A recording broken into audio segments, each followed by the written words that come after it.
I'm Eddie Muller. Welcome back to my dark corner of the TCM universe.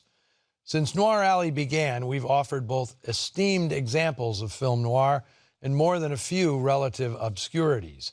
I've tried to balance things between A and B titles, which is how folks experienced picture shows back when these films were first released. Back in the day, B signified a lower budget genre film, typically less than 80 minutes.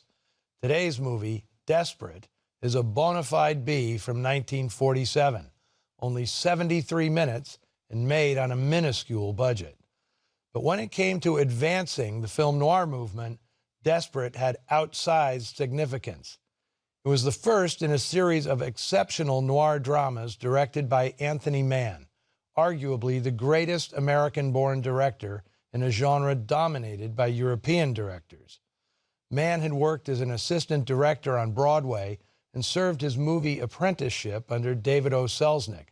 But it wasn't until he began directing programmers for the B units at Republic, PRC, and Paramount that Mann really began to hone his craft. Desperate, made for the B unit at RKO, was the first time the director felt he'd created an Anthony Mann film. The story, co-credited to Mann and Dorothy Atlas, is almost cartoonishly simple.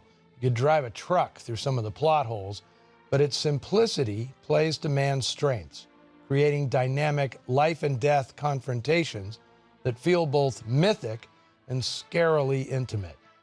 He's helped immeasurably by cinematographer George Discant, whose work here is the equal of other noir-centric DPs like John Alton and Nicholas Musaraka. Amazingly, this is only Discant's third feature film assignment, yet he creates a mood second to none.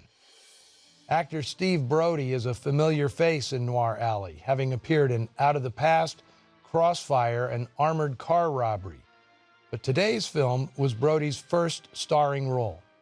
He was one of those actors stuck between a rock and a hard place, good-looking but lacking leading man charisma. As a character actor, he had no distinguishing physical or vocal characteristics to set him apart. Even his real name was plain, John Stevens.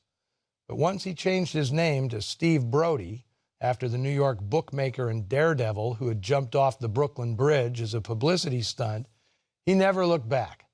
What he lacked in uniqueness, Brody made up for with professionalism and versatility, typically as a friend or foe of the leading man. And Out of the Past, he was both, starting out as Private Eye Robert Mitchum's partner and ending up in a roaring fistfight with his former pal. According to Kevin Brody, the actor's son, his father had met Mitchum when they were both on a Georgia chain gang. Mitch was in for vagrancy and Brody for running moonshine across state lines. Once loose, the pair headed for Hollywood together. After a short stint at MGM, Brody found his real home, RKO Radio Pictures, the House of Noir, which meant a reunion with Mitchum, also under contract to RKO. In fact, they lived together during those heady days in '46 and '47 when Mitchum was beginning his rise to stardom. It was good times for Steve Brody, too, as the 6 movies he made for RKO in 1947 kick-started a long career, mostly in westerns and crime pictures. In one of those 1947 odors, a B-western called Code of the West, Brody performed with a young actor named Raymond Burr, only his third credit in the film. Once he had the lead in Desperate, Brody begged Anthony Mann to cast Burr as his nemesis. So began Burr's run as the heaviest heavy of the noir era. We have Steve Brody to thank for that.